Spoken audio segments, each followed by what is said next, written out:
Bom dia, como vocês estão? Como passaram a semana? A Lê tinha acabado de abrir o microfone, quero te ouvir, Lê, como foi sua semana? Foi assim acho que foi um descortinar, assim, sabe, Rei? Porque eu fiquei muito com isso. Eu falei, não, eu preciso dar o lugar do Barba Azul para o Barba Azul e do Jamie Fraser para o Jamie Fraser. Eu falei, vou ter que, se fui eu que coloquei essa fantasia, eu que vou ter que tirar. Uhum, Então, esse processo, assim, sabe, de ir despindo e ver que não tinha nada de Jamie Fraser ali, foi bem dolorido. Mas, ao mesmo tempo, é, eu fui percebendo que não era nem tão grande e nem tão forte quanto eu imaginava, sabe?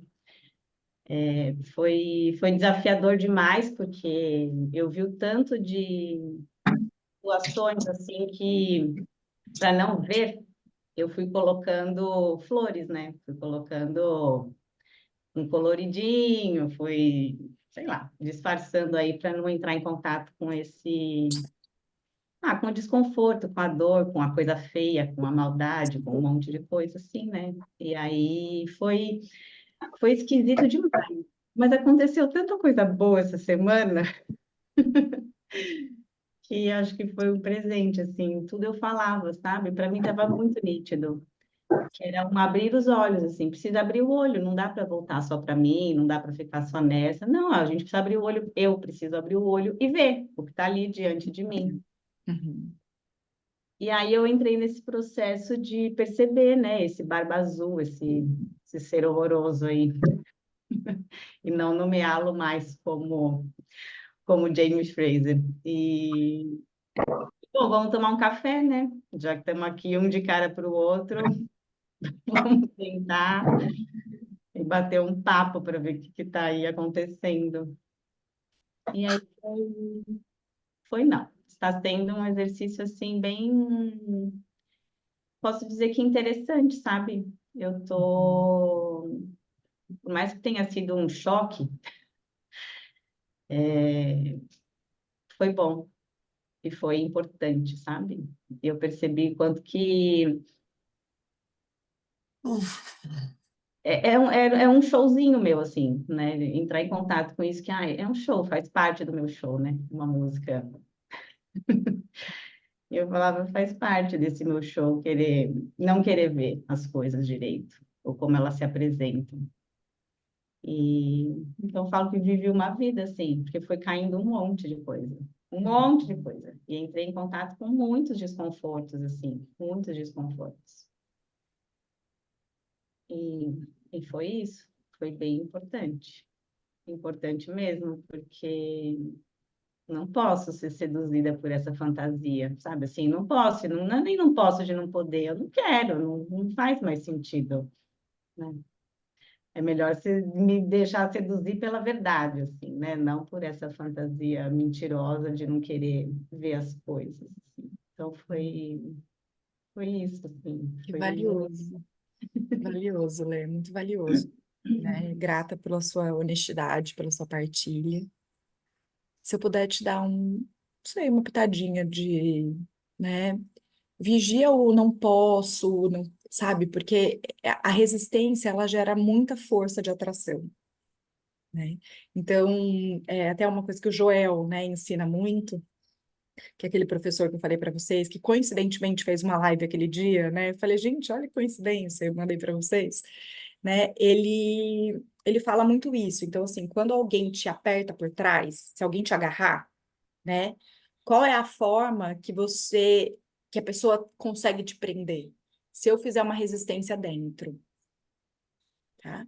Porque a pessoa vai te apertar, gente, meu gato resolveu vir no meu colo e fazer a mesma coisa agora. Então, assim, se a pessoa te apertar e você resistir, essa força de resistência prende. Se ela te apertar e você soltar o seu corpo, você escorrega pelo braço da pessoa. Então, todo não é um movimento de resistência. o sim solta. Então, sim, eu estava vendo James, com Barba Azul. Sim, eu fui seduzida por isso. Sim, porque aí você também se perdoa. Porque quando você vai para o não posso, não devia, aí o chicote vem, entende? E aí você vai se punir ao invés de se reconhecer. Faz bastante sentido. Sim. Eu vou pegar a sua fala ali para a gente entrar no gancho do livro até, né? Então, assim, o que que faz com que a gente entre nessas fantasias e, né? É uma busca pelo que falta. Se a gente pegar a história do Barba Azul, a menina, que é a caçula, que casa com o Barba Azul, ela é ingênua. O que gera a atração pelo Barba Azul, que na verdade não é uma atração, é um estado hipnótico. O Barba Azul tem uma ação hipnótica. Hum. É um transe, um- não é um desejo. O desejo, ele tem uma força de movimento. Quando eu desejo algo, eu quero, eu tenho uma vontade, algo consciente. O que o Barba Azul gera é uma atração hipnótica. Então, eu não tenho força.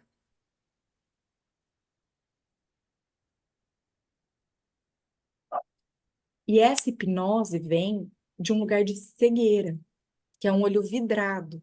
Porque a definição de ingenuidade é cegueira, não é inocência.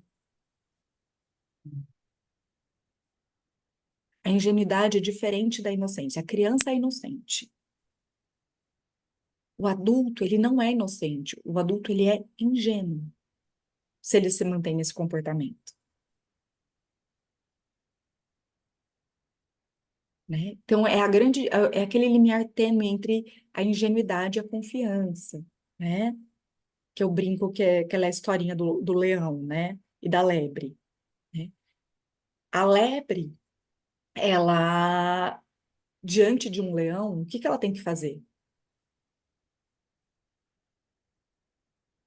Vou voltar a historinha inteira para a gente entender essas dinâmicas, né? Quais são os nossos instintos, né? Quando a gente se depara diante do perigo, de uma situação que pode ser perigosa, né? A gente ou vai lutar ou vai correr. E tem situações que a gente não consegue nem lutar e nem correr. Então, se eu pego, por exemplo, um tigre que encontrou um leão, ele vai fazer o quê? Bom, Ele luta, né? Porque ele é de igual. Se for um tigre e um veado, um cervo, foge. foge, porque ele não tem força para lutar de igual, mas ele tem velocidade, né? Se for um tigre e uma lebre, o que que a lebre faz? Foge também. Imagina a lebre correndo e a pata do leão. Ela Ah, consegue fugir? É Ela melhor tem se fingir de velocidade. morta, né?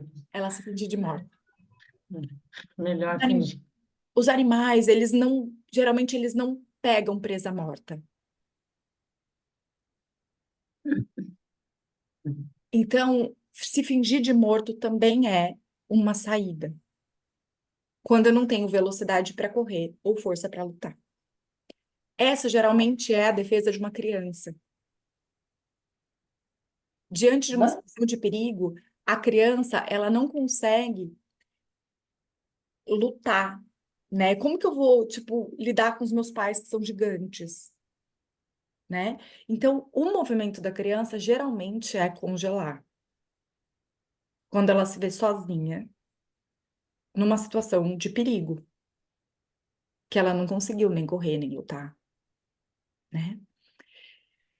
Então, esse trauma, né, tipo, quando eu não consigo nem correr e nem lutar diante de uma situação difícil, esse congelamento congela também aquela minha emoção daquele momento, que é o que a gente chama de trauma, que é o congelamento dessas emoções.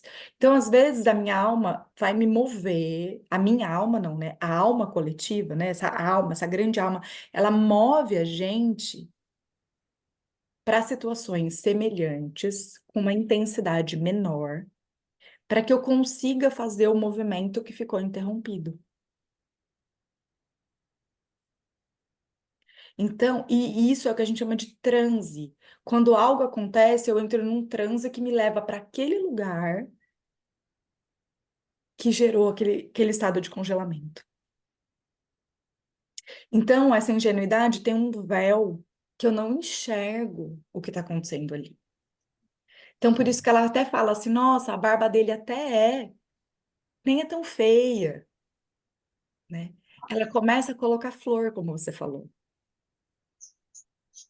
né? O ponto é que, geralmente, esse congelamento é transgeracional. Então, a minha mãe não viu. A minha avó, muitas vezes, não viu. E essa criança, ela é domesticada. E a palavra é domesticada mesmo. Que é, eu paro de... O que que acontece com animais domésticos? Eles param... Oi?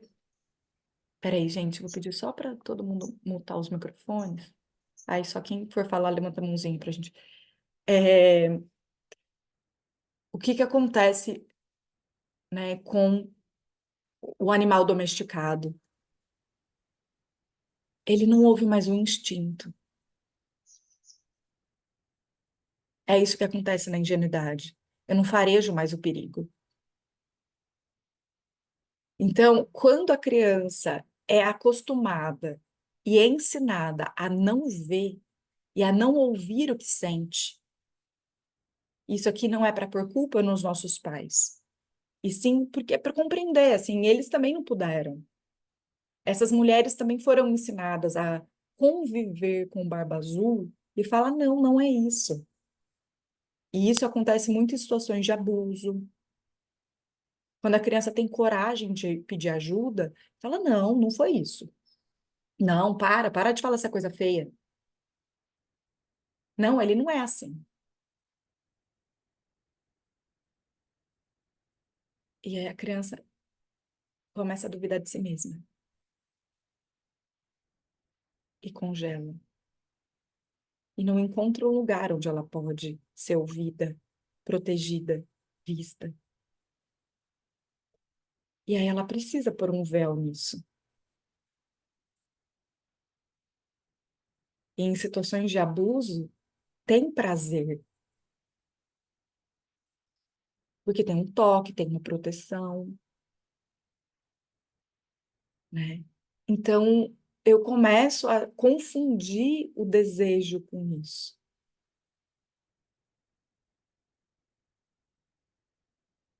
E com essa sensação estranha, com essa sensação de congelamento.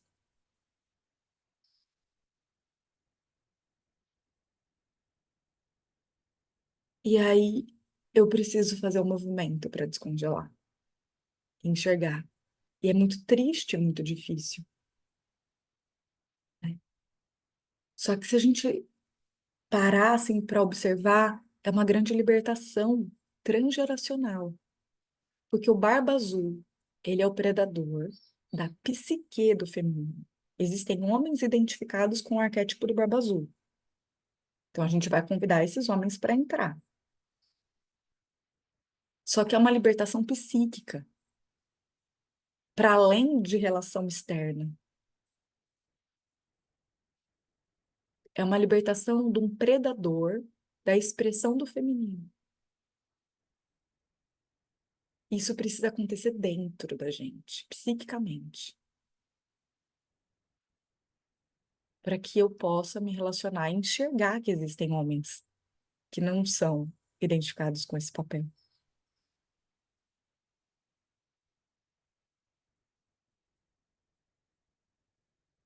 E integrando com o nosso livro, isso acontece quando eu consigo honrar a minha biografia como foi. Quando eu digo sim para os meus pais, porque eles deram conta de me dar. Porque senão eu vou repetir. Eu vou querer achar que outro vai ser melhor.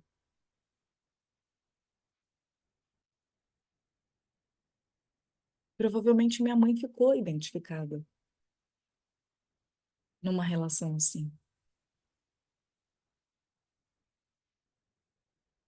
Só que se eu olho para ela o tempo todo, leal à dor dela, eu não tenho pai, porque eu fico olhando para a dinâmica de casal dos meus pais.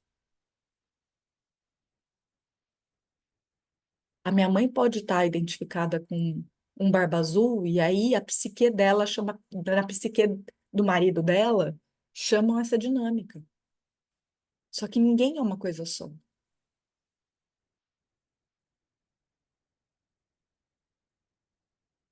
Então, meu pai pode ser um pai maravilhoso, mas na dinâmica com a minha mãe, ele estava enredado num papel difícil ali entre os dois. E é dos dois. Nenhuma relação é sobre uma pessoa.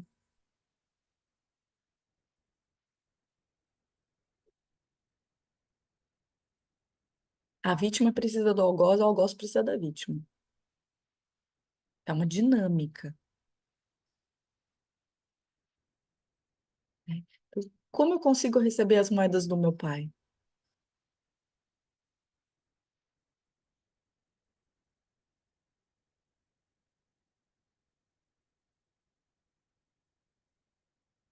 Mesmo que ele não seja uma pessoa, não tenha sido um bom marido para minha mãe.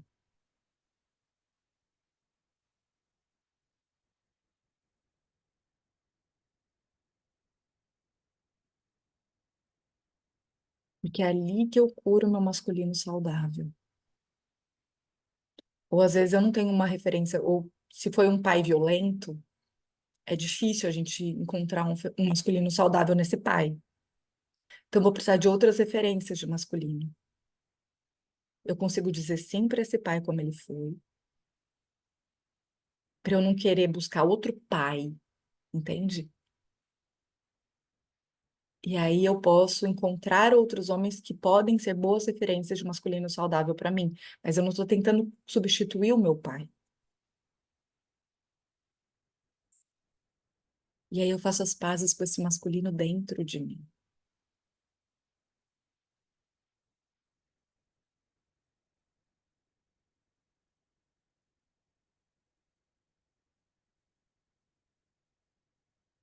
Faz sentido? Né? A mim faz muito sentido, assim, eu percebo que eu sempre eu olhei muito para o meu pai, acho que a vida toda, assim, ainda olho e é um processo mesmo de enxergá-lo como pai, não como marido da minha mãe, né? Porque meu pai sempre foi muito violento, assim, né, com a gente, com a minha mãe também. Mas eu agora, assim, adulta, eu percebo que eu guardo um pouco mais de braveza e de rancor da minha mãe por não ter me defendido do meu pai do que do Uhum, meu pai em si. uhum. Olha que louco. O dia que eu me dei conta disso, assim, eu falava, como que ela não me defende? Como que ela não fala nada? Como que ela não põe? Mas não tinha como também, né? Não era de igual ali. Não tinha como entrar na briga.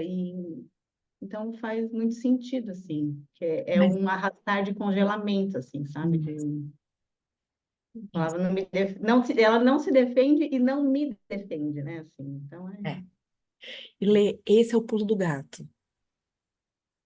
Porque todo mundo quer punir o algoz, né? Então toda a sociedade, todo mundo fica em cima do homem violento, do abusador, né? Então, tipo, tem a violência doméstica e tem os casos extremos onde chega em abuso infantil e chega até em incesto, em estupro, né? E a raiva tá na mãe.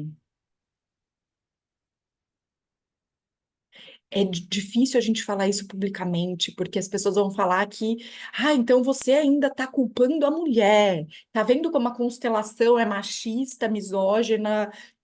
Não, não é nada sobre isso, é uma dinâmica. Mas assim, a dor da criança onde está? A dor da criança está em não ter sido protegida. E a lealdade dela também. Porque o que move é o por amor a você. É quando a criança entra na frente para proteger a mãe, por se sacrificar. Então, não é para trocar a batata quente. Então, agora a culpa é da mãe. Não é sobre isso. Mas a gente só consegue descongelar quando eu compreendo o que gerou o movimento em mim. A quem eu tô leal? Porque senão eu fico no sintoma e não na causa.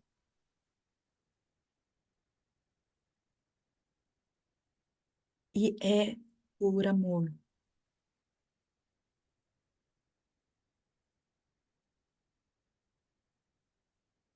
O que você falou não é louco, é a realidade de todas as mulheres que eu já atendi até hoje, que viveram essa realidade, até as que passaram por estupro de pai. A maior raiva é quando chega. Por isso a gente tem que tomar muito cuidado, porque a gente é fisgada automaticamente a ficar com raiva desse pai. A primeira mulher que eu atendi que veio me contar que o pai tirou a virgindade dela com 12 anos, sabe? Tipo, é algo que, tipo, pega em todas as nossas entranhas. Você tem que respirar muito para não entrar em nenhum papel. Eu falo, tipo, pega a Renata, põe aqui.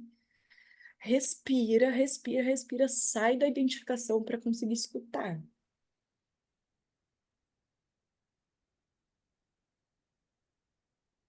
Até que ela conseguiu ter espaço para trazer a raiva que ela tinha da mãe dela nunca ter se defendido e ter chegado ao extremo de acontecer com ela e com as irmãs, entendeu?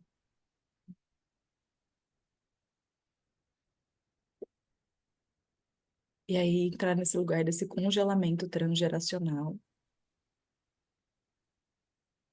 para a gente sair do jogo da culpa e fazer as pazes com a biografia, sabe?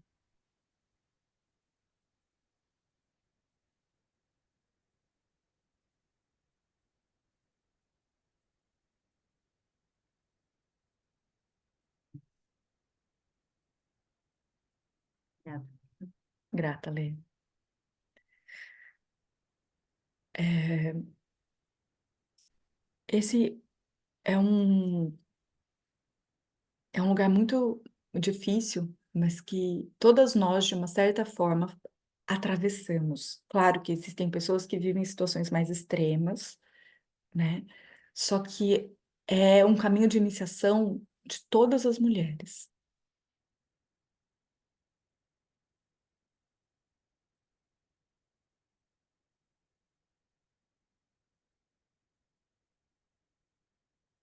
Boa ideia, pode falar. É, Rê, é, é, é por lealdade sempre que a gente fica atraída pelo Barba Azul?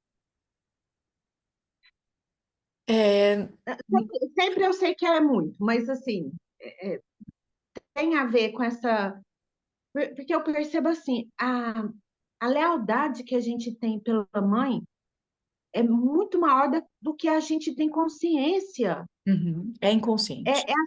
É assombroso o quanto que a gente é leal, principalmente naquilo que a gente não gostaria de ser, né? Principalmente naquilo que a gente fala assim, não, eu não quero fazer assim, eu não quero fazer essa história. É mecanismo de sobrevivência, Déia. A criança depende da mãe para ficar viva. Então é um lugar muito forte. Pensa, a gente é gerado do corpo dela. né? Então, a criança, até falar eu, até 2, 3 anos, né? Então, diziam que era 3 anos, tem criança falando eu já com menos, né? Então, tem umas crianças com 2 aninhos já falam eu, sabe? Então, esse processo varia um pouco, mas até essa idade a criança nem sabe que ela não é a mãe. Então, é como se fosse uma coisa só. E chega ao extremo de, às vezes, é tão forte esse por amor a você, mas o pulo do gato é quem estava precisando de ajuda, quem era vulnerável e podia morrer, a criança. Então, tudo que eu faço pela minha mãe não é por ela.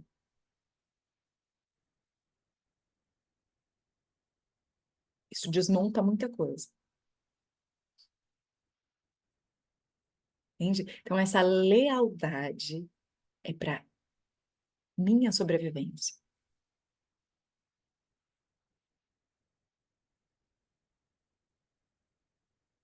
Foi necessário fazermos isso. Agradeça a sua criança.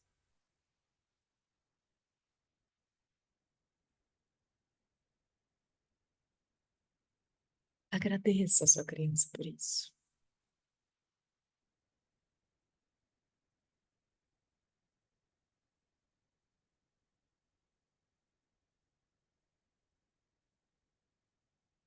Bom, bem-vinda, Nádia.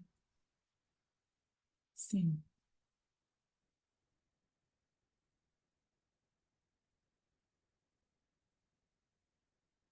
Esse é um lugar muito profundo, sabe? Da gente fazer as pazes com a nossa criança, porque ela fez o que precisava.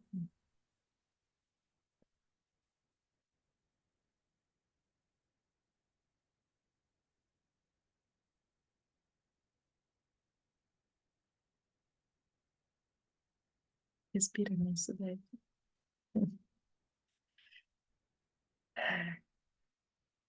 E a gente não mais brigar com essa criança por ela ter agido assim, sabe? Não tem nada errado.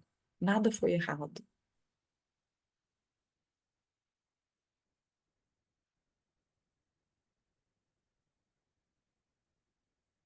Agora, o que eu faço com isso?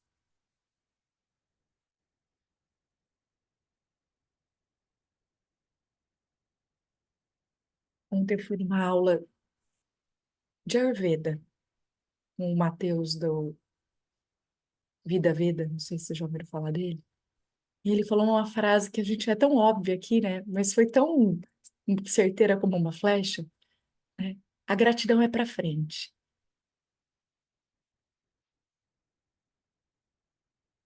A gratidão é para frente. Ser grata aos meus pais significa que eu dou para frente. Eu agradeço o que eles me deram e dou para frente. Ele falou que ele ouviu isso de uma grande mestre dele, na Índia, quando ele foi agradecer tudo que ela tinha dado para ele. Ela falou assim: ainda é cedo para você me agradecer. E a gratidão é para frente. Você me agradece levando para as pessoas o que você aprendeu. É assim que agradecemos os nossos pais.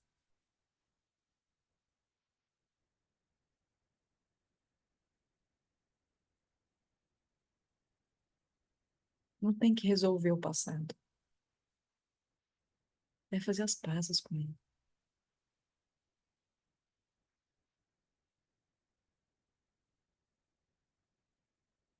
E a gente faz isso incluindo tudo que foi.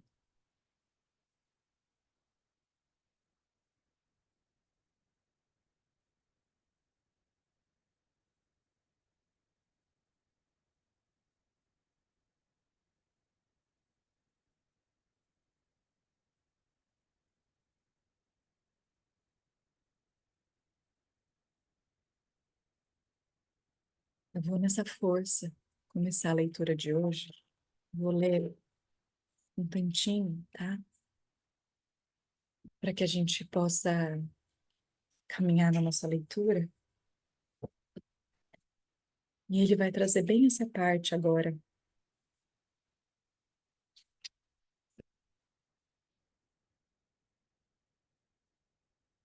Então, estamos na página 21. Breve ensaio sobre o conto das moedas. Espero que essa breve história, como acontece com a maioria dos contos, lhe tenha sido provocadora. Suas várias linhas de significado podem ter tocado alguma fibra de seu ser e ter lhe causado tristeza ou alegria, raiva ou, pelo contrário, paz interior. Cada pessoa terá suas próprias reflexões ou sentimentos, tirará inclusive suas próprias conclusões. Visto que o conto mais evoca que explica, propondo-lhe que continue lendo para entender melhor, para descobrir coisas que talvez lhe tenham escapado, ou confirmar que suas emoções tinham pleno sentido. Ainda que este breve não seja fundamental para desfrutar e aprender o que diz Onde Estão as Moedas, o conto funciona por si só. Me atrevo a dizer que esse tipo de anexo explicativo o leitor encontrará clareza e desenvolvimento das mensagens, dos principais ensinamentos de sua moral, enfim, ainda que se trate de uma moral desprovida de moral, vale o paradoxo, pois não se trata de adestrar ninguém. Peraí, gente, eu já não li isso aqui? Ô, Rê, eu acho que a gente tinha parado Disfarce. na 30, acho que era, na minha, na 30, acho que era 34, porque passou uma parte que falou de mal-estar que nutre resistência, é que eu não marquei onde parou. Lembrei, Ô, Rê, marquei aqui. Eu tinha duas marcações aqui, eu fiquei na dúvida se É, era da anterior. eu não eu acho que marquei. não, Renata. Acho que não leu, não. Não, eu acho que, sabe, porque sim, aqui, Grazi, eu anotei uma outra para frente, que é como podemos saber, ó, eu vou ler o último parágrafo anterior. De algum modo, nos conectamos a uma força que nos faz ser como eles. Por isso, quando somos Tá. capazes de amá-los, honrá-los, dignificá-los e respeitá-los, podemos fazer o mesmo com a gente mesmo e ser livres. Eu acho que eu li esse último parágrafo. Tá É, aqui, é ó. verdade. Aham, é Eu verdade. achei uma A outra gente, marcaçãozinha aqui, que é na 31. É isso aí. Eu falei, uai, né? Eu acho. Mas obrigada, vamos lá então. Tá aqui, ó. Como podemos saber o que aceitamos e o que recusamos? Agora sim.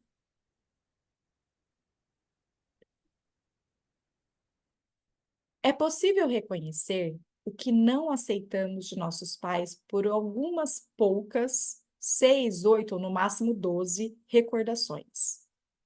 Por meio de imagens dolorosas de nossa infância que, vez ou outra, assaltam nossos pensamentos, nos tensionando e nos fazendo novamente nos sentirmos indefesos ou raivosos, penalizados, abandonados ou o que quer que seja, gerando mal-estar para o corpo. Muitas vezes, conservam imagens muito vivas de acontecimentos difíceis e, em contrapartida, esquecem centenas de momentos em que foram estimados, cuidados, alimentados, amados, abraçados, etc. E sem cuidados, não há vida. Não é possível sobreviver. Em geral, acredito que está em baixa a crença popular de que os pais causam, por sua negatividade, o mal nos filhos. Ainda que, de fato, nada os exima quando têm comportamentos destrutivos. Se dermos uma olhada no cotidiano dos pais, vemos a quantidade de dedicação e ocupações que requer criar um filho. Além disso, o mais comum é que os pais desejem espontaneamente que os filhos estejam felizes. A questão é como aceitar as moedas difíceis, porque incluem o sofrimento. Boris Cyrulnik, criador do conceito de resiliência, tão em voga ultimamente, nos mostra o poder de algumas pessoas e de se recuperar de graves feridas e traumas emocionais. Ainda que sejam mamíferos sensíveis que sofrem diante da falta de amor e de respeito, ou pelos fatos e reveses terríveis da vida, mortes, perdas, desgraças, etc., também estamos amparados pela força da vida e por um amor eterno, presente em cada um de nós, seja qual for o rumo e a forma que escolhemos para viver. Confúcio também afirma que a ofensa não é grande coisa, exceto pelo fato de que nos empenhamos em recordá-la. Entretanto, é comum construirmos nossa vida em função de recordações, algumas traumáticas, que resultam em meras transformações daquilo que vivemos antes. Recordações que ficam muito longe da realidade ou que em partes a distorcem e que nos distanciam de nosso presente, nosso único apoio. É que o único lugar possível onde podemos viver é o presente. E essas imagens e sensações ocorrem no passado. Portanto, pertencem a outro tempo e momento. De modo que uma ferida não é grande coisa, exceto se nos empenharmos em recordá-la. Isso é, ao mesmo tempo, verdadeiro e falso. Ainda que conseguíssemos, com a mente, esquecer algumas imagens, no corpo ficam registradas todas as nossas vivências. E isso funciona como uma espécie de receptáculo e de regulador emocional, que procura sobreviver e minimizar os danos ao preço de tensionar-se, congelar-se, inibir-se, camuflar alguns sentimentos, ocultar outros, modificar padrões respiratórios, etc. Somos seres que se nutrem de experiências e que funcionam em diferentes níveis. De um lado está o pensamento verbal e racional, e de outro, a imaginação, as emoções, as sensações físicas, a postura, padrões corporais, etc. O corpo recorda e registra, e em cada pessoa convivem os corpos do que foi ontem, antes de ontem, e do que foi aos 15 e aos 2 anos. Em nosso corpo está presente a memória de tudo que vivemos. O que perdemos ou conseguimos ao recusar ou aceitar as moedas? Entre as vivências que temos com nossos pais se encontram as doces, que nos fazem sorrir e nos fazem sentir bem, e as amargas, que nos doem e nos contraem. As primeiras parecem nos impulsionar para a vida, e as outras parecem nos entorpecer. A tentação para muitos consiste em querer aceitar apenas o positivo e expulsar o negativo. Isso tem uma lógica esmagadora. Queremos nos afastar daquilo que nos causou ou ainda causa dor. Assim, alguns recusam os pais e o que vem deles. No entanto, temos de compreender que a lógica emocional dos afetos funciona de maneira precisamente pouco lógica. É mais paradoxal e independente de nossa vontade, motivo pelo qual, frequentemente, como já citei, o repúdio nos prende com mais força ao que recusamos, ou àqueles que recusamos. Para o bem ou para o mal, não governamos os afetos com nossa mera vontade. A linguagem do coração se escreve em outro ritmo, sutil, decisivo e apaixonado, dificilmente quadriculado. Desse modo, muitos que não aceitam suas moedas e permanecem na queixa ou no ressentimento se comportam como mais velhos, como seus pais, ou reproduzem comportamentos daninhos iguais aos recebidos. O que de fato ajuda é realizar o processo de aceitar também o que foi difícil, e com isso talvez nos tornarmos mais fortes ou mais sábios. Ou seja, também o que parece negativo está a serviço da vida, e podemos aproveitá-lo a nosso favor. O sofrimento também é capaz de nos fazer mais plenamente humanos. Algumas pessoas que sofreram graves perdas ou traumas com seus pais, por exemplo, se superam e constroem uma vida com alegria e muito sentido. Em contrapartida, há pessoas que, amparando-se em pequenas frustrações, com seus pais, se acham no direito de ter uma vida escassa e penitencial, e culpam os pais para justificar seus erros ou fracassos. Devemos saber que nada nos impede de nos desenvolvermos bem e que do passado conservamos apenas as cinzas em forma de imagens guardadas na mente, que podemos transformá-las e ficar em paz com o que passou, ao menos com o que recordamos dele. E assim nos abrimos ao presente, o lugar e o tempo do verdadeiro fogo do viver. Em geral, as pessoas que realizam o processo interior de aceitar suas moedas e ficam em paz com seus pais e com sua história, se sentem melhor consigo mesmas, estabelecem relações adultas e espontâneas mais facilmente e retribuem a vida com o que possuem. Sincrônico, não? Eu vou continuar mais um pouquinho.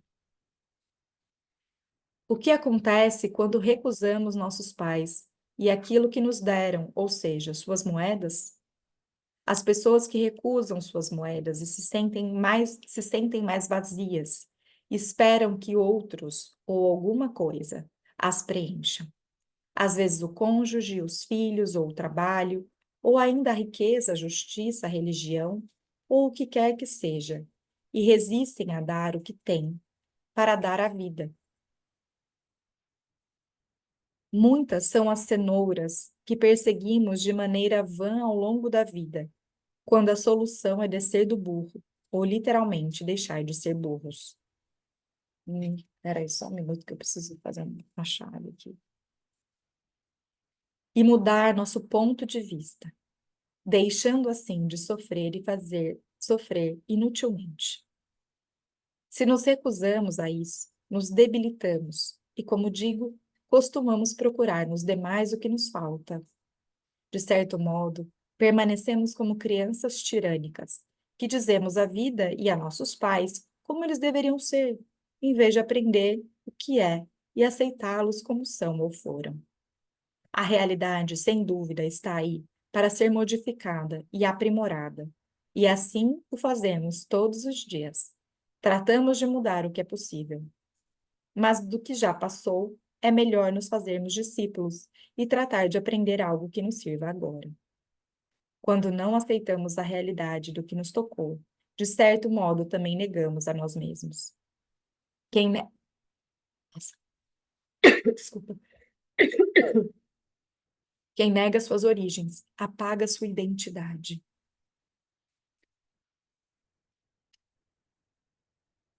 Quem amputa uma parte de sua trajetória se encontra eternamente em fuga, inquieto.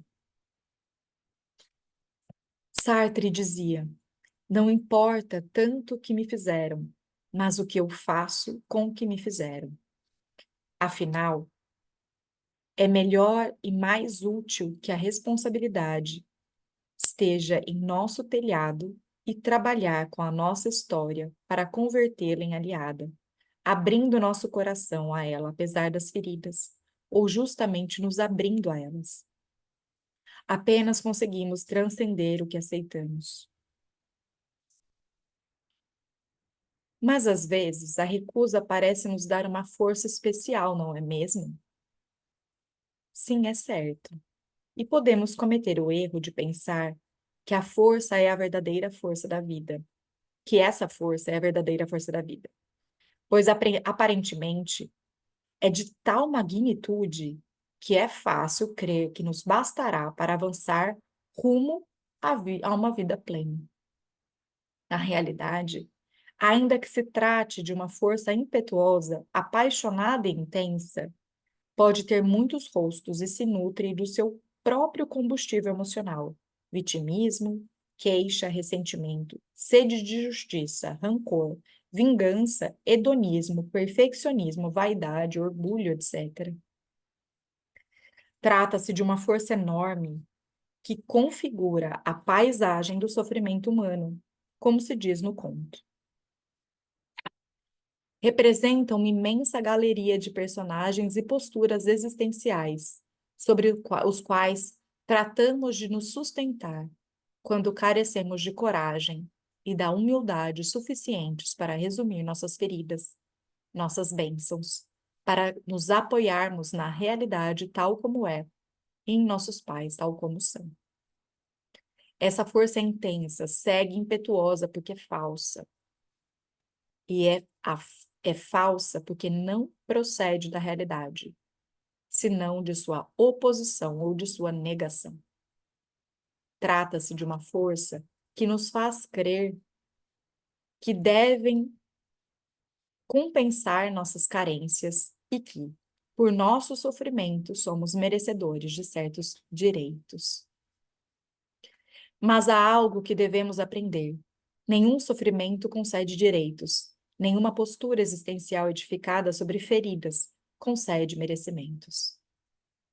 Como se afirma no relato, o único sentido desse sofrimento, que não é dor, é fazer sofrer os demais, já que apenas a dor genuína desperta compaixão. Por que não é adequado buscar nos outros aquilo que não obtivemos no seio familiar, ou seja, cobrir com outros nossas carências afetivas? Porque seria como tentar abrir uma porta com um martelo no lugar de da chave. Com o martelo, possivelmente conseguiremos abri-la, mas a quebraremos, e ela não mais voltará a servir como porta. E também por uma outra razão, que aprendi por meio de muitos casos que vi como terapeuta. Porque esses afetos, ainda sendo muito sentidos, nunca podem substituir realmente outros afetos. Um afeto não substitui outro, como uma pessoa não pode substituir outra em nosso coração. Por exemplo, uma versão clássica e comum do encantamento consiste em esperar que o outro tenha e nos ofereça aquilo que não aceitamos de nossos pais. Quando aquilo que esperamos é pouco, talvez possa funcionar. Entretanto, quando é muita coisa, resulta demasiado e impossível. Reconheço que é formidável quando alguém recupera a esperança de, em algum lugar, poder alcançar as tão apreciadas moedas. Mas trata-se de uma esperança vã, porque, de fato, o outro só pode dar aquilo que possui, e lhe corresponde por sua posição, mesmo querendo dar tudo e amando plenamente. Um casal é um casal, ou, como dito no conto, uma relação entre adultos fundamentada na igualdade de classe, na troca equilibrada e na sexualidade. Trata-se de uma relação contratual e não incondicional. Faz com que as pessoas se despeçam da infância. Como acontece com os filhos, não podemos esperar deles o que eles não podem nos dar. Entretanto, alguns pais esperam, sim, que seus filhos supram suas carências e inconscientemente exerçam sobre eles chantagem emocional. O que torna muito difícil aos filhos se tornarem independentes e livrar-se desse laço insano. Criam vínculos especiais com seus filhos, quando a eles lhe basta um vínculo normal. É suficiente para eles sentir-se cuidados, queridos, pertencentes e livres, nada mais. Um filho ou filha especial se distingue porque inconscientemente seu pai ou sua mãe estão convencidos de que têm as moedas que necessitam. Então se relacionam com esse filho de modo especial, cheios de expectativas, de maneira não muito consciente. Buscam nos filhos o que lhes faltam, anseiam preencher seus vazios, ou o que não aceitaram de seus pais ou cônjuges. E isso é um peso notável para os filhos. Alguns deles o assumem por amor aos pais e sacrificam sua vida, se envolvendo com intensidade. Outros encontram oportunidades e a pressão de sua autonomia e desenvolvimento os empurra com afinco. É preciso saber que, no fundo, os filhos amam cegamente seus pais e sua família e se envolvem com o que o sistema e os pais requerem, com o que ficou inacabado, por meio de suas cargas e sofrimentos. Isso não ajuda ninguém, obviamente. O amor cego traz muita enfermidade. Torço para que se cumpra a ordem das relações humanas nas famílias, para que as pessoas sejam mais felizes. E torço, em especial, para que 2 pontos importantes: que todos sejam iguais e que os posteriores não carreguem os assuntos dos anteriores. É difícil, claro. Como um filho pode ignorar quando vê sua mãe ou seu pai triste ou infeliz? Ou não confia que estejam bem sustentados na vida? Ajuda o fato de o filho poder esclarecer as confusões e respeitar o destino dos pais e ter consciência de que não lhe corresponde ter as moedas que faltam aos pais, nem ser pai ou mãe de seus pais, muito menos responsáveis pela felicidade ou pela vida dos pais. Quando um filho se desenvolve e sai do lugar de apoio de um dos pais, por exemplo, um equilíbrio estabelecido no sistema se quebra. E esse pai tem uma nova oportunidade de encontrar o que lhe falta ou resolver o que não está resolvido.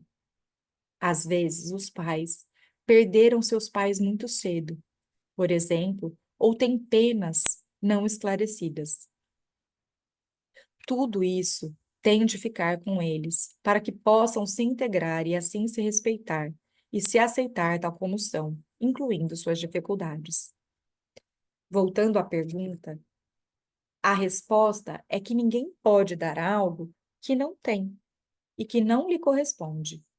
Por isso, quando se está buscando no lugar equivocado, o casal pode seguir ou não, mas não segue o bem-estar. As parcerias, as amizades e os relacionamentos próximos podem seguir ou não, mas não segue o crescimento e o sorriso compartilhado. Para muitos, trata-se de uma oportunidade de mudança. Para mais uma vez se questionar. Para os outros, não. Às vezes, inclusive, atualiza-se com redobrado impulso o rosto míope do filho, quando deixa a casa dos pais. Isso pode levá-lo a aumentar sua obstinação, a reativar suas razões, rancores e argumentos, por mais que lhe façam ainda mais infeliz. Mas, às vezes, sofremos de verdade. Sabemos que qualquer sofrimento se sustenta sobre boas razões e vem envolvido em argumentos brilhantes. Isso o faz mais vendável, mais justificável. Entretanto, o único sentido do sofrimento, que não é dor, é fazer sofrer os demais. A solução para o sofrimento é muito simples. Se sabemos que buscamos no lugar inadequado e que isso nos deixa insatisfeitos, talvez possamos corrigir e finalmente buscar no lugar adequado, que sempre é com nossos pais e com a nossa integração de nossa história pessoal, ou seja, aprendendo a apreciá-lo por mais dolorosa que seja. Na prática, as dinâmicas familiares e afetivas são muito complexas e sutis, e com frequência, uma crise, a separação, problema com os filhos ou qualquer outro infortúnio costuma ser uma oportunidade para trazer à tona e rever o que é preciso ser colocado na relação com os pais ou com a família de origem, e com eles enfrentar os assuntos pendentes. Quando o caminho com o qual pretendíamos nos encher falha, quando uma crise nos assola, quando um trecho de nosso caminho se esgota, talvez se abra uma oportunidade, sobretudo se somos capazes de permanecer em nossa fragilidade e abrir o coração. Como todas as pessoas, os pais são mais reais que perfeitos, e é suficiente que sejam assim. Quem exige perfeição fica sozinho.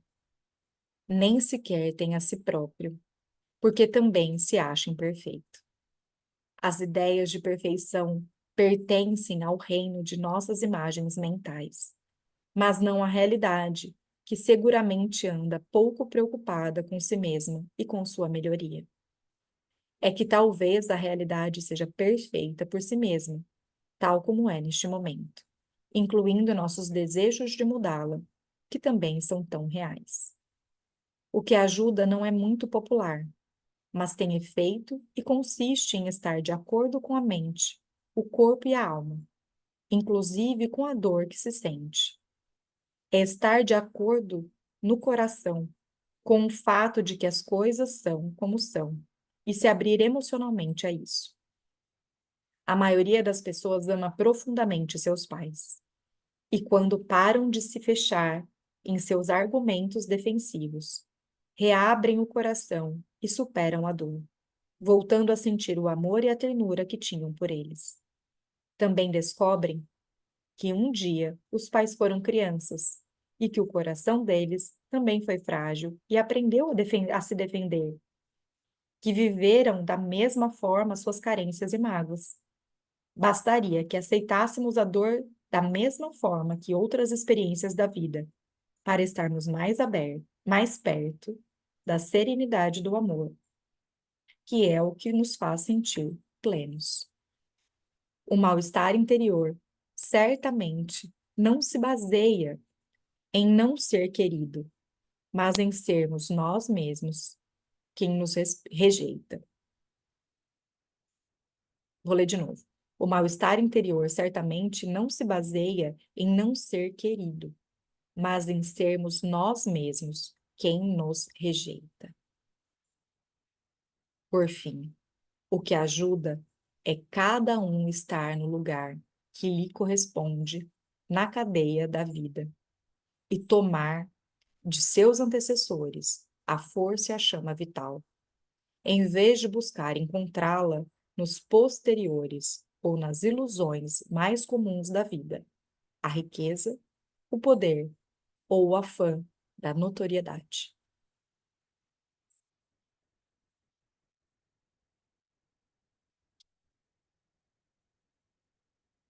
Como vocês estão?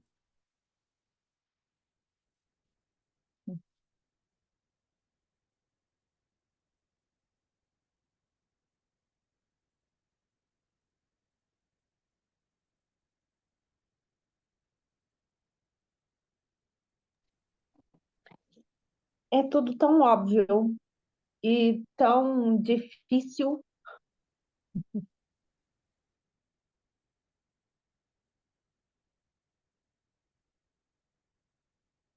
Que bom.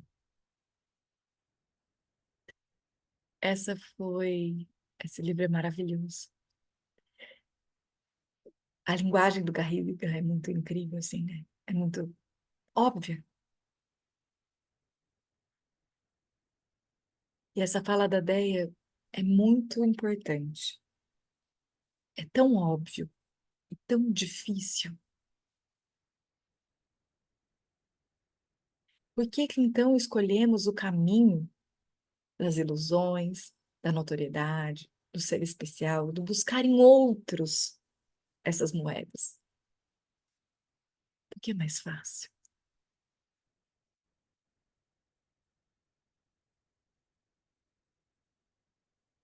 Como diria, né, a metáfora usada pelo Newton Bonder nas Encruzilhadas da Alma, um longo caminho curto e o curto caminho longo.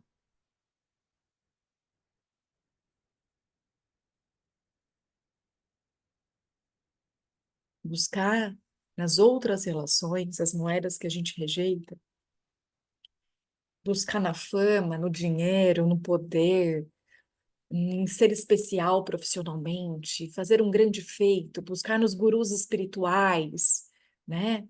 Buscar nos caminhos espiritualizados, né? É o longo caminho, na verdade, é o curto caminho longo. Parece mais fácil, mais rápido. Conhece a metáfora, a historinha que o Newton Bonder traz na Alma Moral? Era uma vez um menino, um homem que passeava pela estrada e, num determinado momento, ele se vê numa encruzilhada e pergunta para um menino que está na encruzilhada: Menino, como eu faço para chegar em tal lugar? E o menino da encruzilhada responde: Por aqui é um curto caminho, mas ele é longo. E por aqui é um longo caminho, mas ele é curto. O homem, muito esperto, foi pelo curto caminho. E ele andou, e de repente ele chegou num lugar que ele avistava onde ele queria chegar. Só que tinha um abismo, era intransponível. Ele chegou num ponto da estrada que tinha um abismo, árvores altas e um buraco imenso, e ele conseguia avistar muito próximo o lugar que ele queria chegar. Só que era intransponível, ele não conseguia passar por esse abismo. Então ele teve que voltar. E ele brigou com o menino. Ô menino, você falou pra mim que ali era um curto caminho. Falei que ele era curto, mas falei que ele era longo. E assim são os curtos caminhos da vida. Eles nos levam até muito perto, que a gente consegue avistar o lugar que a gente tanto quer chegar. Só que em muitos momentos eles se tornam intransponíveis. E eu preciso voltar todo o caminho e fazer o longo caminho que eu me neguei a percorrer.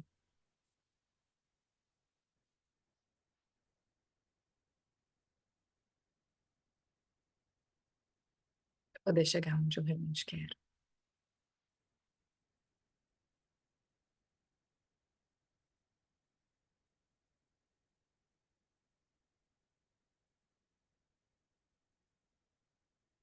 Como é difícil digerir o orgulho.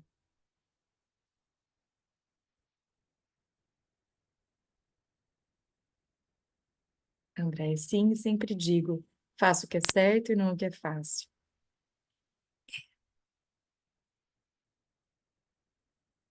Esse caminho interno, ele é difícil porque a nossa mente é muito rápida. E a gente fala, não, mas já agradeci, né? Quando você fala, não, já trabalhei minha mãe. Eu lembro, na terceira constelação que eu fui fazer na vida, antes de eu começar a fazer formação, eu virei para a consteladora que me atendeu. Ela já tinha feito minha segunda constelação. Eu falei assim, então, eu quero olhar para minha questão de relacionamento, mas assim, dá para não pôr minha mãe? Porque, ai, as duas anteriores foram para minha mãe, tipo, dá para não pôr minha mãe dessa vez? Não aguento mais ter que olhar para minha mãe. Eu ainda não estudava constelação. Eu falei assim, né? É isso. Quando a gente quer resolver o sintoma sem passar pelo caminho que nos fez adoecer. Mas eu já agradeci, eu já fiz esse movimento, já olhei para minha mãe. Não é sobre isso.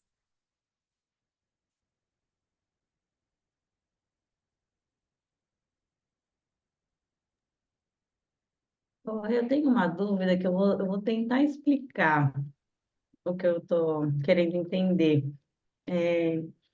Quando a gente diz assim, né, fazer as pazes com a história,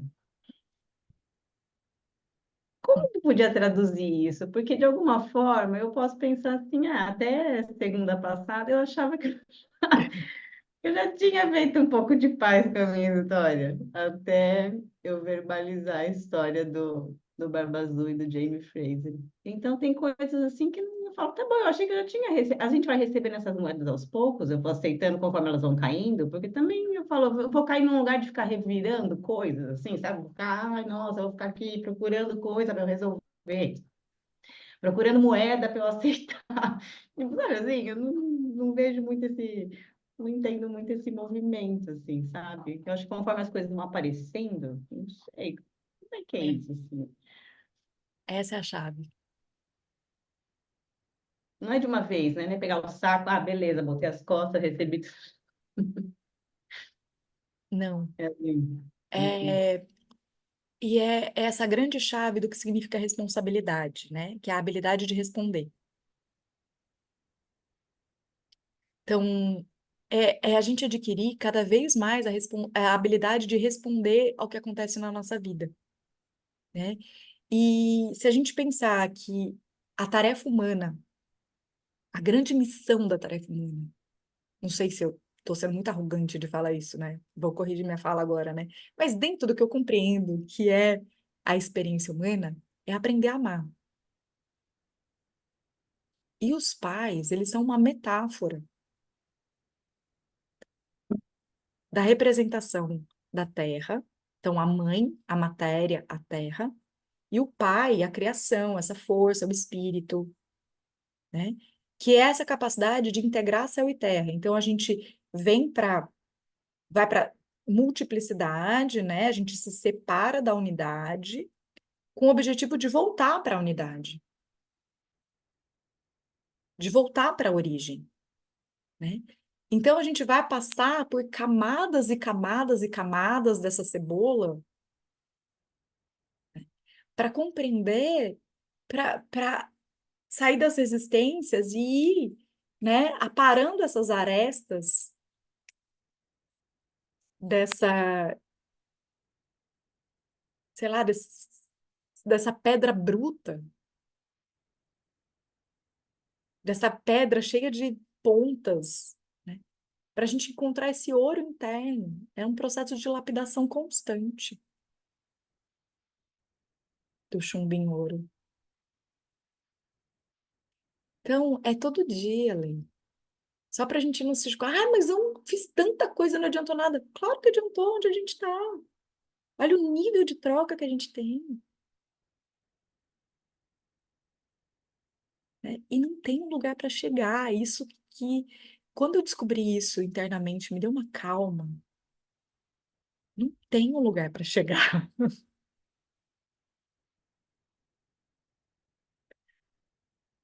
E a gente pode se divertir no dia.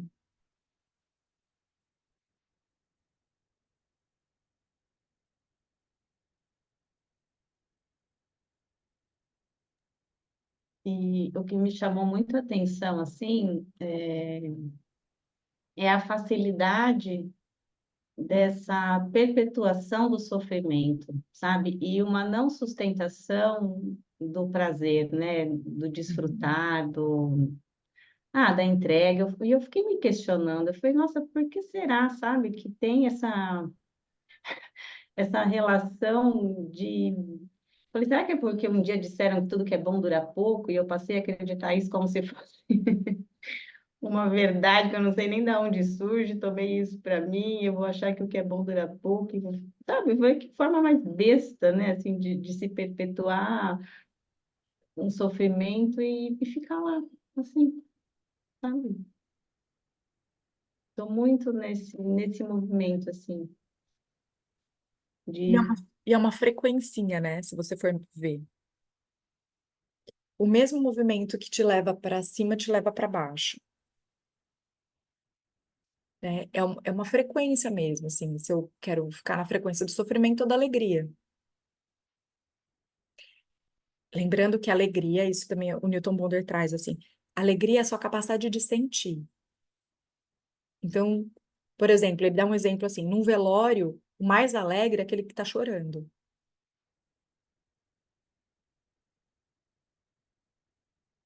Então, a alegria é você poder sentir.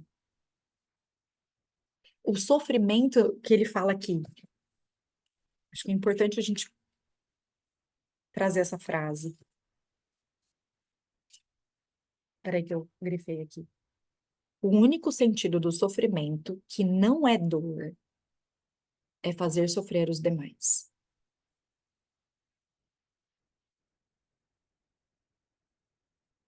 O sofrimento não tem relação com a nossa dor.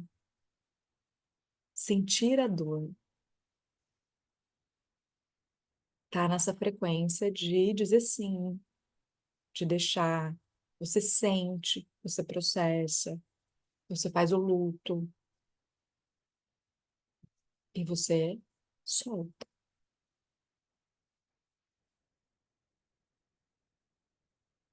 Imagina um machucado para ficar visível pra gente. Imagina um machucado na pele, né? Então, tipo, cortei a minha mão, vai doer. um corte fundo, vai doer. Eu sinto a dor. E a pele tem um tempo de regeneração. Conforme ela vai regenerar, ela vai diminuindo minha dor. Pode ser que num dado momento eu vou lavar louça ou pego alguma coisa, sai uma pelinha ali e dói de novo. Então, às vezes, alguma coisa encosta na ferida, dói de novo. Eu sinto essa dor. O sofrimento é a hora que começa a cicatrizar, eu abro de novo para ficar falando: olha o que você fez em mim. Eu culpo alguém. Por sua causa, eu não posso mais fazer o meu trabalho. Por sua causa, eu não posso prosperar. Por sua causa, eu tô assim. E vou lá e abro de novo. E eu não quero que ele feche.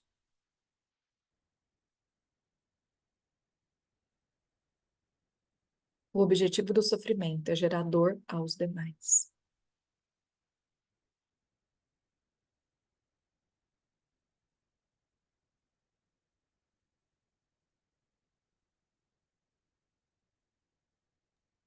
E até eu estava pensando nisso que tu está colocando muito, muito profundo, sabe, Renata? Causar sofrimento a si mesmo, né? Sim. Porque tu não se acha merecedora ou tu se acha culpada por alguma situação que não, mas não é nem consciente isso, é muito mascarada a coisa, sabe? Bem mascarada. E aí tu faz um processo de auto-engano. E aí tu vai se sabotando, vai se sabotando. Então, se tu não tem esse momento para fazer essa troca, para ampliar esse olhar, para poder perceber de um outro lugar, tu continua nessa, correndo atrás do rabo e aí vai. Uhum. E aí chega um ponto que o culpar o outro, nossa, é um alívio, assim, tipo, meu Deus, eu já não sei mais como é que eu faço comigo mesmo, sabe? E essa questão do dar e do receber, que é aquilo que a gente está trazendo aqui de uma forma muito, muito interessante, é para mim um grande desafio, por isso que eu aceitei, inclusive, o estudo desse livro. E hoje eu vivo um momento em que é muito, é muito profundo, assim, o que eu estou vivendo de alquimia, eu diria, né, na minha vida, que é esse processo da morte para renascer, né? Se tu não morre, tu não renasce. E o que tem que morrer então? Porque aí que é a questão, né? Então, no primeiro momento, eu achava que o morrer tinha que morrer a coisas ruins, mas não. Eu estou vendo que eu preciso fazer elas renascerem para eu olhar para elas e dar um bom lugar e encontrar um sentido também para isso, para que eu possa renascer também nas coisas boas, né? Então eu tentava eliminar as coisas ruins. E uma dessas coisas, e é uma opinião de você também, do grupo, tem a ver com o relacionamento com o masculino, né? Essa questão da dificuldade de quando é que eu dou, quando eu recebo do masculino. Isso é muito complicado para mim. Então eu faço um movimento muito de ser a salvadora, a mãezona, aquela que quer dar tudo para o homem, E, ao mesmo tempo que eu faço isso, se eu não recebo, eu fico bem chateada. Um exemplo, assim, né? Eu vou lá, mando mensagem, faço alguma coisa assim, e se não tem um retorno dessa pessoa, do jeito que eu imaginei, isso me dói profundamente. Então, parece que eu vou lá, cada vez eu vou abrindo essa ferida, sabe? Que tu tá falando aí da mão. Uhum. Em algum momento cortou, tá? E aí eu mesmo vou fazendo esse processo de ir abrindo essa ferida. Qual é que é a minha questão? Isso tem a ver com uma relação complicada de dar e receber com meu pai, ou que foi complicada realmente, que eu sempre tive que meio que ir atrás dele e para me sentir amada e tal, ou tem a ver com as dores desse feminino, sabe, da minha mãe, no qual eu fiquei ligada, no qual eu fiquei vinculada pela dor que ela sofreu por esse processo com o meu pai.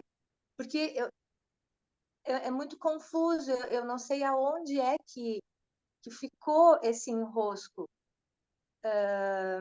maior. Quando tem esse tipo de dificuldade, a gente está vinculado mais à mãe ou mais ao pai? Não sei Essa se dá para pergunta, responder. essa pergunta é muito boa, Grazi. Eu quero te agradecer por ela, porque é muito comum, principalmente entre terapeutas, quando a gente começa a estudar muito, ou até as pessoas buscarem essa resposta, assim. Então, onde está a culpa? Que quando eu te escuto "O- onde está? Está na minha mãe ou no meu pai?" Então, assim, essa pergunta, ela ainda denuncia que a gente está buscando um culpado. E a forma como geralmente a gente estuda, e geralmente sempre é culpabilizando. Onde está o problema? Tem que estar em alguém.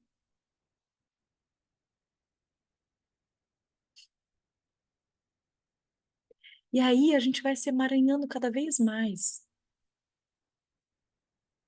Vamos olhar para o presente, tá? Claro, pode estar enredado numa dinâmica com a minha mãe, pode, mas assim, a nossa busca. Então, assim, por que que o Bert Hellinger dizia sempre: qual é a sua pergunta? Não quero ouvir o contexto, não quero ouvir história. Qual é a sua pergunta? Porque quando eu tenho clareza da minha pergunta, eu estou no presente. Eu estou olhando realmente para a questão. Eu não estou querendo escarafunchar o passado para ver onde está o problema de eu sentir o que eu sinto hoje, entende? Então, vamos para o presente. Eu mando uma mensagem para uma pessoa e ela não me responde. E aí eu abro essa ferida de novo em mim. O que você sente quando a pessoa não te responde? Qual é a primeira sensação? Rejeição, Isso.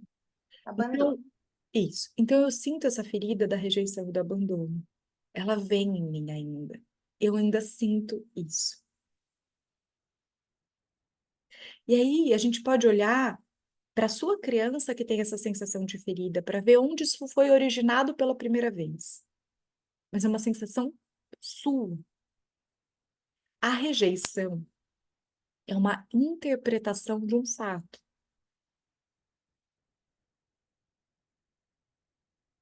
entende? A sensação é o que eu senti diante de uma situação, tá? É a sensação que se reproduz em mim. Não necessariamente foi a intenção dos meus pais. Não necessariamente é o que eles tiveram intenção de fazer. Então, toda sensação de rejeição é um julgamento. Isso não é para a gente minimizar a sensação, mas para a gente poder chegar na origem. Porque a origem não está em ver o que que meu pai e minha mãe fizeram de errado. A origem está em descobrir como eu me senti naquela sensação, naquele momento. E poder acolher a minha sensação. E não me julgar de novo. E não julgar outra pessoa.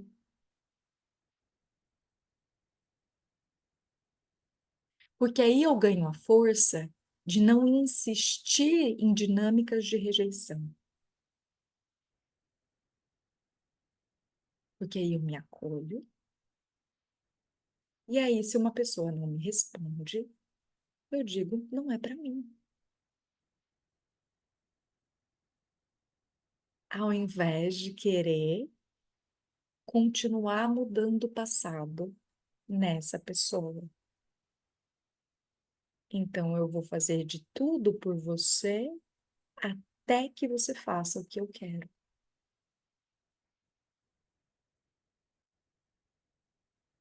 Muitos movimentos nossos de fazer demais numa relação de casal não é pro outro.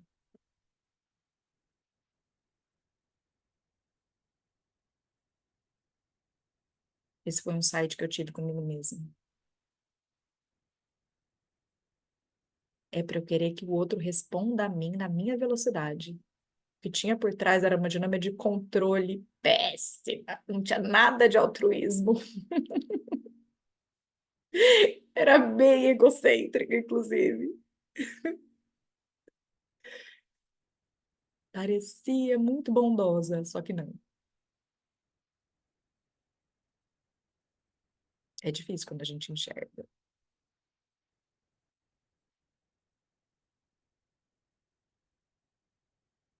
Então, um convite, Grazi, é só acolher essa criança, essa menina que se sentiu rejeitada. Ela se sentiu legitimamente assim.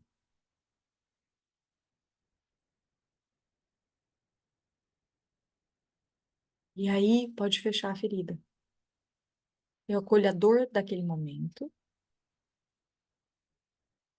sem desejar mudar a história. E aí, pegando um gancho que a Lê trouxe. Como aceitar a minha biografia? Foi assim, eu não vou mudar a minha história. Porque eu precisava, inclusive, acessar essa ferida. Aí eu consigo ser grata. Porque às vezes o que a gente veio curar, nem sei se posso falar curar, curar é uma palavra que ainda tá me pegando muito, assim, sabe? Parece uma coisa milagrosa, né? Mas eu consegui transmutar uma sensação que às vezes eu já carrego na alma, que é velha, muito velha, muito interior, a Renata daqui. E eu preciso de uma sensação que vai abrir isso para eu conseguir ver.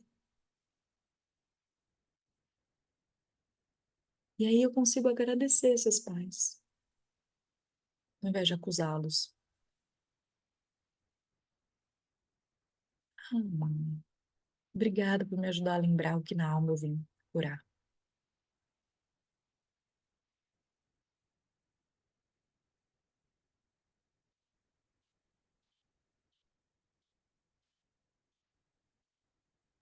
Sabe, isso que tu coloca, Renata, realmente tem muito sentido para mim, porque essa rejeição, quando tu olha para ela mesmo, ela é muito, muito mais antiga.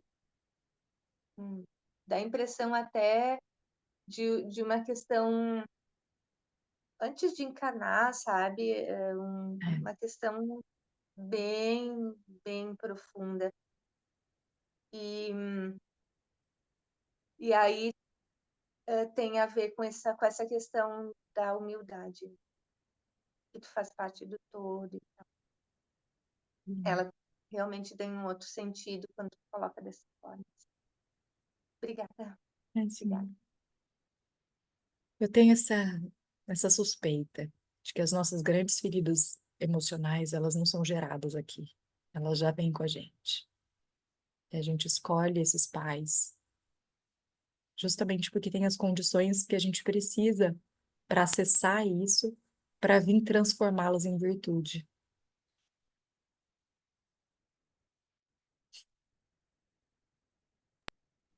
É uma, é uma boa explicação, porque assim, ó, falou que é ser humano, não conheço um que não tem um negocinho aí com o pai e com a mãe.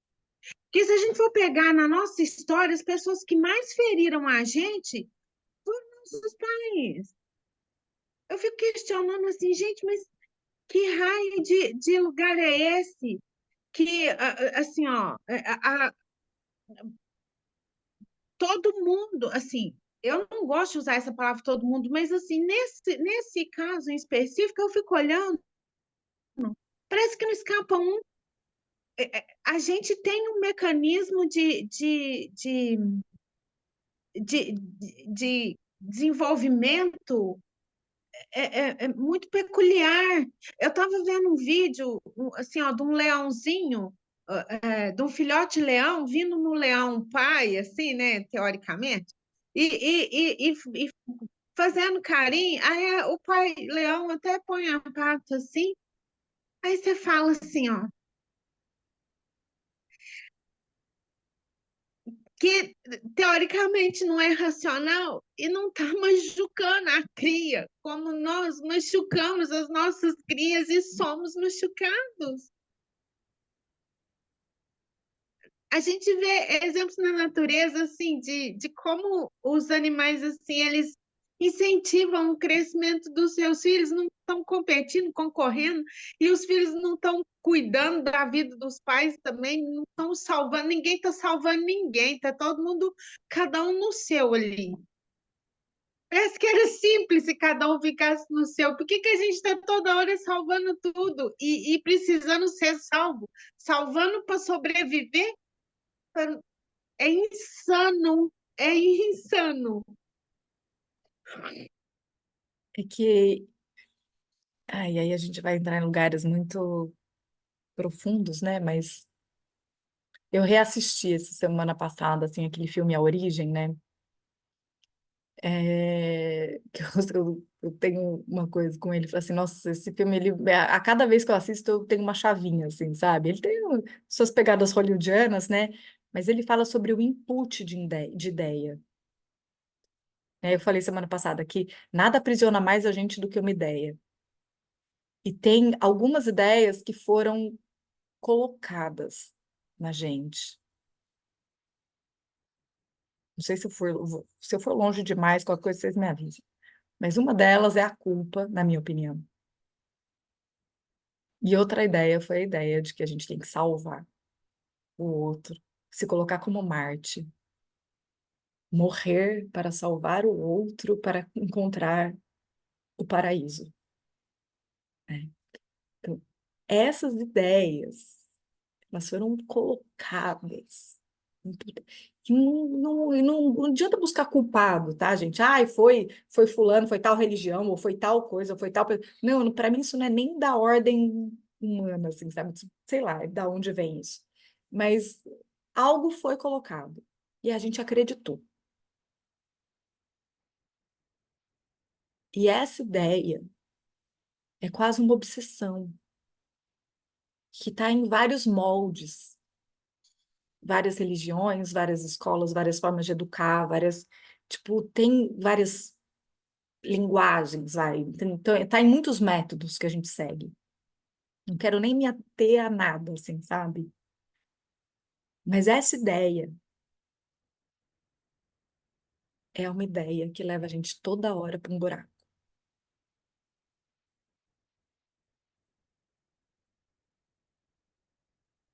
Na minha visão hoje, é um vigiar e orar, sabe? Percebeu que tá abrindo de novo o corte? Percebeu que tá achando que tá salvando? Tá tudo bem. Ó, eu aqui outra vez. Dá uma ajustadinha no dial, dá uma voltadinha. Microajuste diário.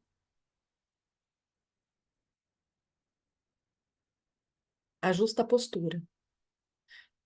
Nossa, ai, por que que eu não consigo não fazer quando a pessoa desperta a rejeição em mim?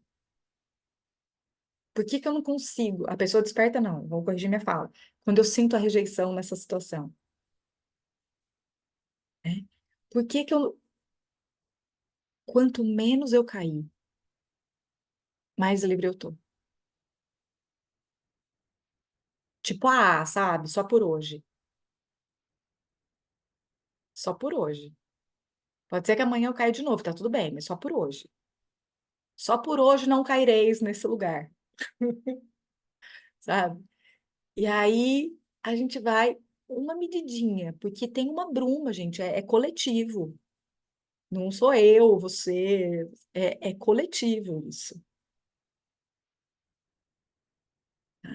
Então, é uma metáfora, pai, mãe, filho, pai, filho, Espírito Santo, Vishnu, Brahma e Shiva, Ísis, Osíris e Horus, está em todas as filosofias e tradições, etc., né? Esse três, que é o céu, a terra e eu. É só uma metáfora. Dé, só rapidinho, a Val tinha aberto o microfone fechado. Val, você quer trazer alguma coisinha? Não? Daí, Oi, Rê, tudo bem? Então, no meio dessa metáfora toda, o que me pega, e ontem eu estava assistindo uma série sobre Moisés, uhum, e, e lá eles falam muito assim, né, do viver em comunidade. Então, até onde vai a gente viver, sermos nós, né, vivermos a nossa vida, assumir, né, que tudo isso. E até onde vai esse viver em comunidade, fazer pela comunidade, mas não deixando de ser um indivíduo também, né? Que é o individual e o todo. Porque a gente tem que voltar, né? Para o todo, porque a gente faz parte disso, mas nós precisamos individualizar também. É difícil isso, né? muito. E se a gente pensar assim, daí olha que bonito que é se a gente olhar que tudo que acontece com a gente é para a gente aprender isso. Então, a criança é dependente, ela precisa da comunidade, ela precisa do bando, né? Então, a gente cria esses mecanismos de sobrevivência para pertencer, isso estrutura a minha personalidade, que é o ego, né? Então, isso estrutura a minha casca aqui para eu. E aí eu vou fazendo um caminho de individuação, passo pelos medos de perder, pelos medos de morrer, de perder o bando, de não pertencer, porque eu preciso transcender o que esperam de mim, eu preciso transcender esse medo para ter força para bater a asa. Eu preciso acreditar que esse casulo quer me matar, eu preciso acreditar que eu vou morrer dentro do útero para conseguir me render a isso e nascer para uma nova fase, né? E aí a gente atravessa esse medo de morrer. E aí a gente faz o caminho de individuação e percebe que não perdeu ninguém. Eu continuo aqui, posso continuar. Então, é bonito demais. É perfeito. Não tem nada errado. Só que a gente vai sentir todo o BO do processo. A gente vai sentir rejeição, a gente vai sentir medo, a gente vai sentir orgulho, a gente vai sentir inveja. O ponto é não reagir mais a eles. E ver que essa é a fantasia.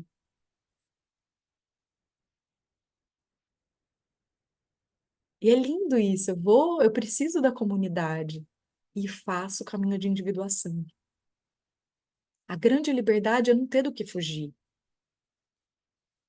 Então eu consigo ser eu com o tudo. Só que chega nisso, gente.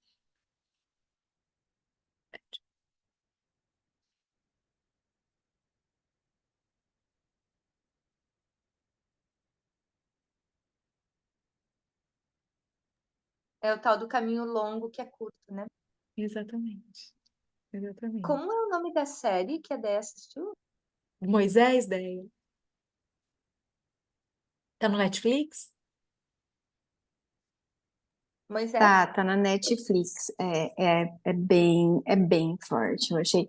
E lá o que eles colocam muito é isso, né? Que o que Deus quer é a comunidade, é que as pessoas estejam unidas, né? Então você fica pensando, né? É complexo tudo isso. Eu quero ver. Não sei se vou ver também. Não sei se é o que te retrata assim, mas se a gente for pegar assim, Moisés ele faz esse movimento, né, de juntar a comunidade, liberta o povo do Egito, né? Vamos atravessar o Mar Vermelho em direção a Canaã, a terra prometida. Só que vira uma guerra. O quanto a gente põe de expectativa num líder, achando que o líder que vai resolver tudo. A comunidade é a força, né? O líder ele pode até impulsionar, trazer, mas é difícil sustentar toda uma comunidade que fica se duelando, né? Quanto a gente põe de expectativa nos pais, num presidente, num governante. Sinto que o todo é a comunidade.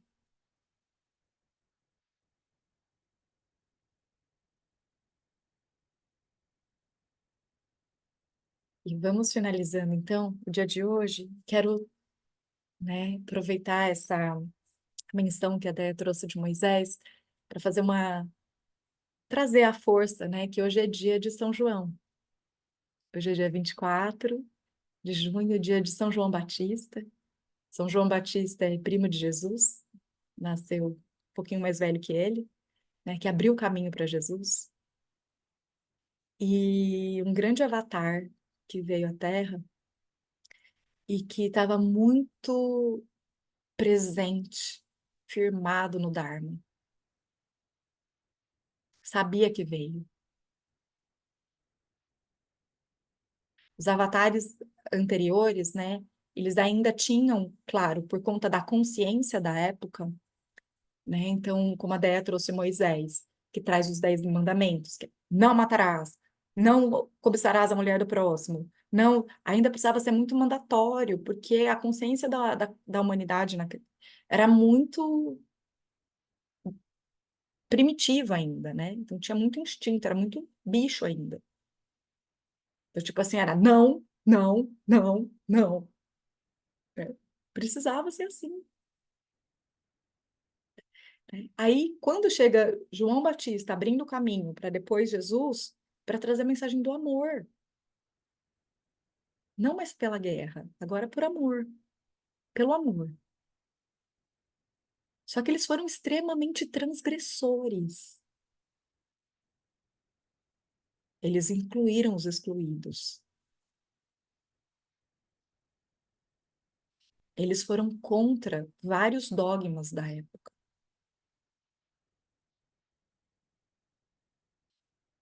Né? Eles não são a religião católica ou o cristianismo. Isso foi criado depois deles.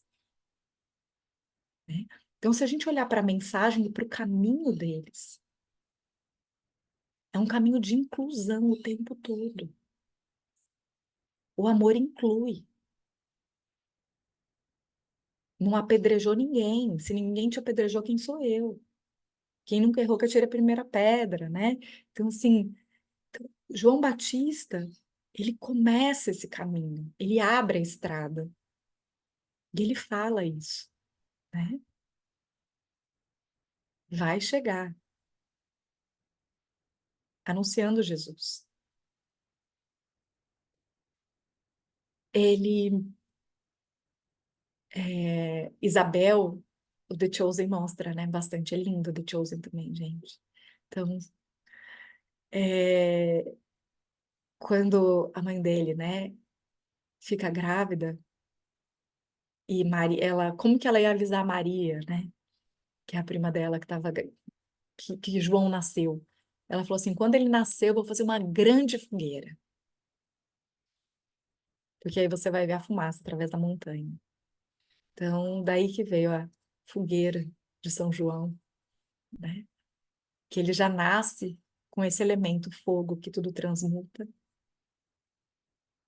Então, que a gente acenda hoje uma vela, uma fogueira, um fogo, né? Para trazer esse fogo e essa força, essa bênção, né? De São João, de João Batista, que anuncia a chegada desse amor, desse tempo de amor, que batiza Jesus e que nos ajuda a colocar, eu vou fazer um rezo aqui, né? Que ele nos ajude a colocar tudo que a gente desenvolveu como mecanismo de sobrevivência a serviço do nosso Dharma. Tudo que foi aprendido para que a gente sobrevivesse a essas feridas, que a gente possa hoje sanado,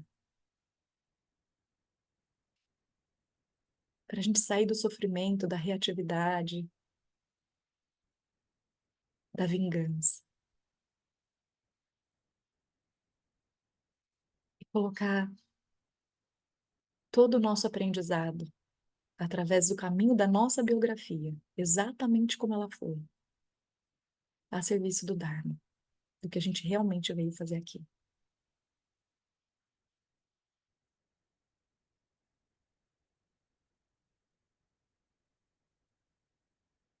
Uma linda semana para vocês. Hum, festivo dia de São João. Um beijo. Beijo, obrigada.